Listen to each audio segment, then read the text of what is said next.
Olá, amigos! Que bom estar aqui falando da psicologia fenomenológica existencial, que tem muito a ver com o espiritismo. A psicologia fenomenológica existencial é uma abordagem da psicologia cujo objetivo é ajudar o cliente, né? Nessa abordagem não se fala em paciente, mas ele é chamado de cliente, ajudá-lo a interpretar-se a si mesmo, para aproveitar também as oportunidades que a vida oferece para o crescimento interior e assumir a responsabilidade, né? O autocuidado, a responsabilidade, tornar-se mais responsável, mais autônomo. A autonomia significa pensar por si mesmo, porque muitas vezes nós seguimos gurus, né? Aquelas pessoas que ditam normas, seguimos a mídia. Isso é uma resistência social à nossa autonomia, e nem sempre a gente percebe.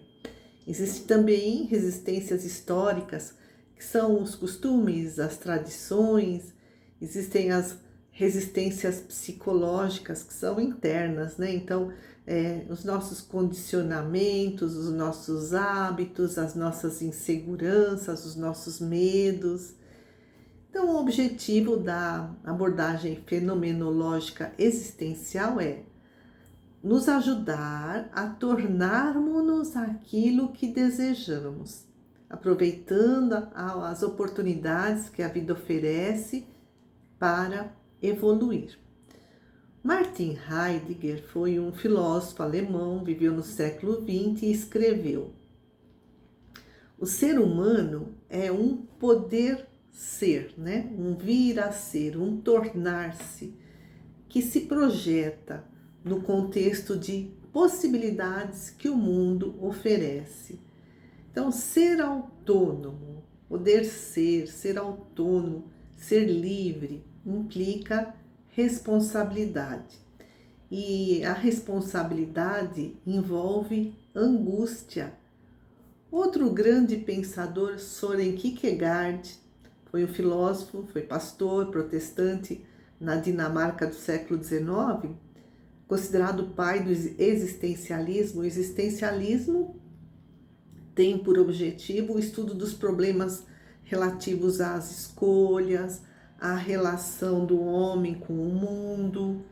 Então, o Søren Kierkegaard explica que a angústia é aquela inquietação, é uma tensão entre o que somos e o que não somos, entre o que somos hoje, mas o que gostaríamos de ser no futuro.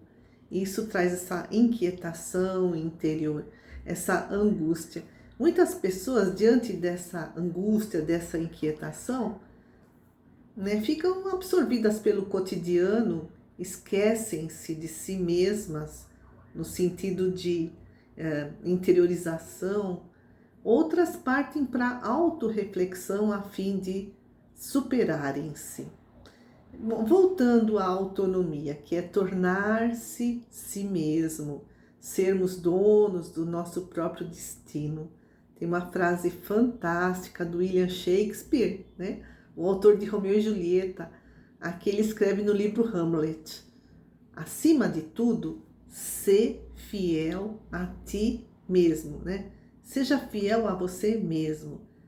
Disso se segue, como a noite ao dia, que não pode ser falso com ninguém. Ou seja, a pessoa honesta, a pessoa que é autêntica consigo mesma, também é honesta e autêntica com os outros. Então nós podemos nos perguntar: qual o grau de originalidade que aguentamos?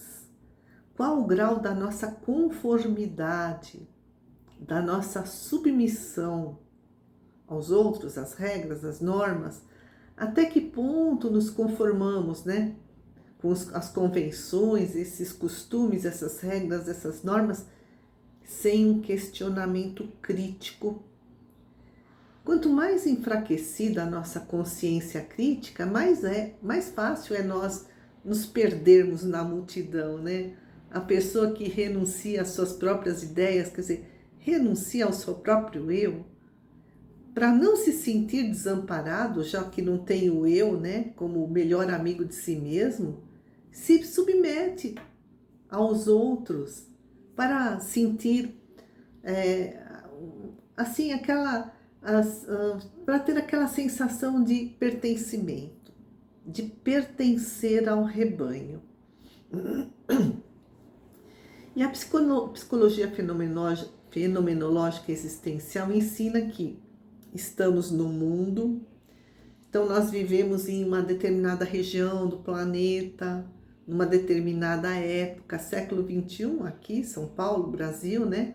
Então é num determinado contexto geográfico, histórico, social, econômico. Nós nos relacionamos com algo, com alguém, damos significados às coisas, aos acontecimentos, damos sentido à nossa existência. E então a existência envolve quem somos, o que fazemos e essas possibilidades de escolhas que estamos enxergando. Mas, a par de tudo isso, muitas vezes nós nos defrontamos com obstáculos, com restrições, né, que atrapalham os nossos projetos, a realização dos nossos sonhos. Esses obstáculos, essas restrições, tanto podem ser externos, então é um ambiente adverso, por exemplo, um desemprego, um ambiente insalubre, acidentes, uma família complicada, como internos. Então, os nossos limites, as nossas fragilidades, as nossas paixões. Paixão é tudo que é excesso, que nos torna escravos. Os nossos condicionamentos, né? Aquilo que nos foi imposto como verdadeiro e seguimos muitas vezes de forma automática e se tornam hábitos. Então vivemos um paradoxo. De um lado estão aí as possibilidades, as oportunidades, a nossa liberdade de escolhas. Do outro lado, essas restrições, tanto externas como internas. Então nós somos livres, mas ao mesmo tempo determinados pelas circunstâncias, né? O local onde nascemos, o nosso gênero, se somos homens, mulheres, as nossas condições econômicas, o nosso estado de saúde. Então, o Espiritismo nos ensina que nós somos livres para agir, mas como nós ainda somos muito imperfeitos, muitas vezes erramos, nós vamos acumulando débitos. E esses débitos, eles são resgatados pelas provas, pelas expiações. Por isso há pessoas que nascem com problemas físicos, mentais, nascem numa família difícil, nascem numa condição de miséria. Mas, apesar desse determinismo, que é a colheita das nossas escolhas, né, feitas lá no passado, nós temos a obrigação de procurar superar essas condições adversas. E outro paradoxo, né? A gente vai envelhecendo, o tempo vai passando desde que a gente nasce, a gente a cada dia evolui, a evolução é contínua, nós vamos amadurecendo, vamos aprendendo sempre, vamos nos tornando cada vez mais autônomos, donos de nós mesmos, ou seja, vivemos cada vez com mais plenitude, né? À medida que o tempo passa.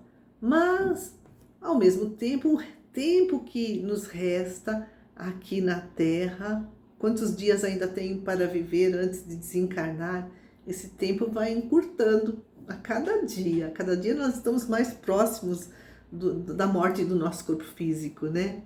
A psicóloga Yolanda Sintram Forghieri, no seu livro Psicologia Fenomenológica, explica que no decorrer de nossa existência, caminhamos a cada dia para viver mais plenamente, assim como para morrer mais proximamente. Isso é um paradoxo, Mas a doutrina espírita nos ensina, é só o corpo físico que morre. O espírito é imortal, segue viagem após a morte do corpo carnal para outra dimensão. E a Yolanda fala também, né? Então nós vivemos os dois opostos, esses paradoxos, né? Ser livre, mas também sermos determinados pelas circunstâncias, ou seja, somos relativamente livres. Estamos amadurecendo, mas estamos cada vez mais próximos de morrer, mas o nosso espírito é imortal, só o corpo físico morre. E esses opostos constituem uma totalidade. E tem outros opostos, né? A gente sabe o que é a tristeza porque a gente já viveu momentos felizes, de alegria. Então, opostos, momentos de angústia, momentos de tranquilidade, momentos em que estamos tão cansados, momentos em que estamos bem descansados, momentos em que temos muitas obrigações a cumprir, momentos de lazer, de relax. A Yolanda escreve: se consigo sentir-me verdadeiramente alegre, é porque já tenho me sentido profundamente triste. Se consigo sentir plenamente a ternura de um convívio, é porque já conheço a angústia de minha própria solidão. E esse é o fluxo do nosso existir. Conforme nós vamos evoluindo, nós também vamos dando sentidos diferentes ao que nos acontece. Os sentidos que damos às coisas vão mudando. Então, por exemplo, o que era novo, né, passa a ser velho, o que era ignorado passa a ser conhecido, o que era difícil fica fácil, o engraçado perde a graça quando, né, é muitas vezes repetido. Aí escreve a Yolanda: o nosso existir é realmente cheio de incertezas, pois decorre num fluxo crivado de paradoxos e de riscos que nos dificultam ter segurança para agir. Mas é preciso ter coragem para ser, né? Apesar desses paradoxos que constituem uma totalidade, apesar dos obstáculos que temos que enfrentar no nosso dia a dia, é preciso ter coragem para ser. Essa é a frase do filósofo Tillich, do século XX, né? Então, a pessoa existencialmente sadia, o que é uma pessoa existencialmente sadia? Ela sabe viver de forma saudável, ela tem coragem para ser. Ela aproveita as oportunidades que a vida oferece, apesar das dificuldades que surgem.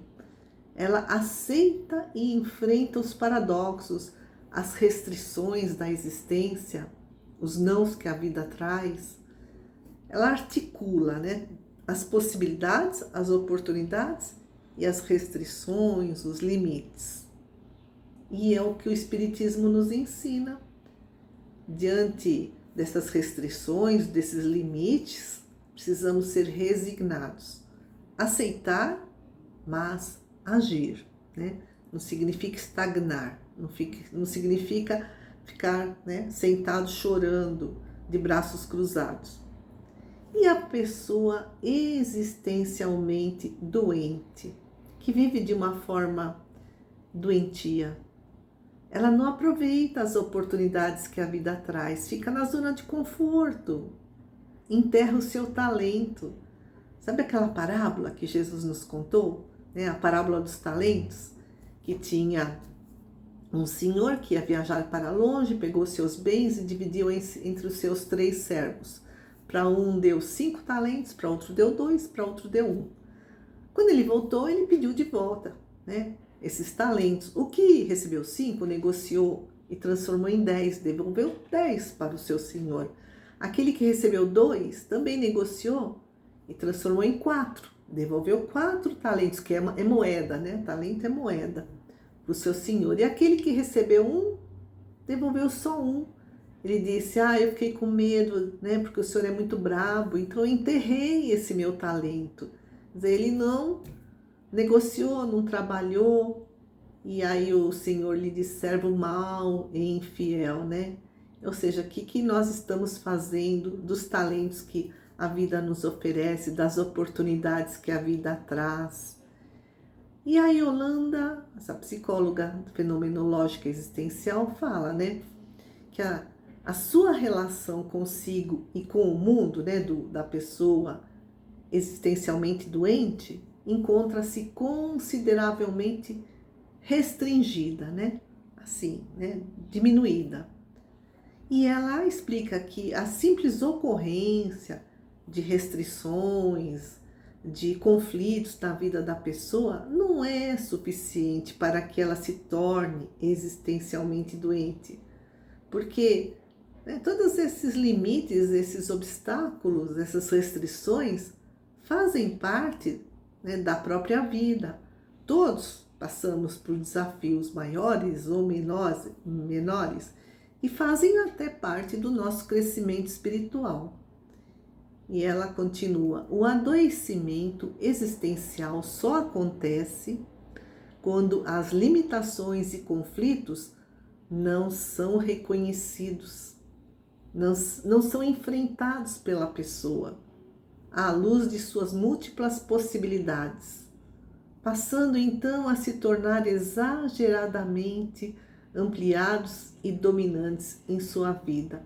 Quer dizer, os problemas surgem, ela até tem recursos internos, tem, né, as suas capacidades, ela tem recursos externos, tem o apoio dos amigos, da família, mas ela não acredita em si, não acredita na ajuda dos outros, e aí aquele problema se torna assim enorme, né? Se torna um problemão. É o que se fala da visão em túnel. É a pessoa que só vê o problema, ela não enxerga o que está à sua volta, as possibilidades de resolução desses problemas. É por isso também que se diz, né, que não existem doenças, mas existem doentes. Tem gente que está muito limitado fisicamente, mas é uma pessoa equilibrada, uma pessoa emocionalmente saudável, uma pessoa feliz, que tem bons relacionamentos, uma pessoa produtiva, uma pessoa realizada, está de bem com a vida. Muitas vezes, diante dessas limitações, essas pessoas desenvolvem habilidades que estavam adormecidas, como, por exemplo, os atletas paralímpicos, né? Eles transcendem as suas limitações físicas através da descoberta de outras possibilidades. Por isso é preciso aceitar a situação de sofrimento, nos adaptarmos a essa nova situação que surge, extrair um sentido, ou seja, para que, né, aquela dor chega na minha vida, o que ela quer me ensinar. E a partir daí, então, poder enxergar possibilidades que se apresentam para o nosso crescimento interior. Aí eu gostaria de terminar lendo um texto que eu recebi pelo WhatsApp de uma amiga muito querida, a Cida, em que ela escreve: ser feliz é ousadia de quem tem fé. E sem vermos o futuro, e tantas vezes sem mesmo compreendermos o presente, seguimos. Alguns pensam que sabem de nós. Alguns têm paciência e amor para tentar nos conhecer melhor. Mas somente nós sabemos a nossa particular, doce e dura batalha do que vivemos. Somos e queremos ser. Isso é ser existencialmente sadio. Amigos queridos, que a paz do Mestre nos envolva em todos os dias de nossa existência.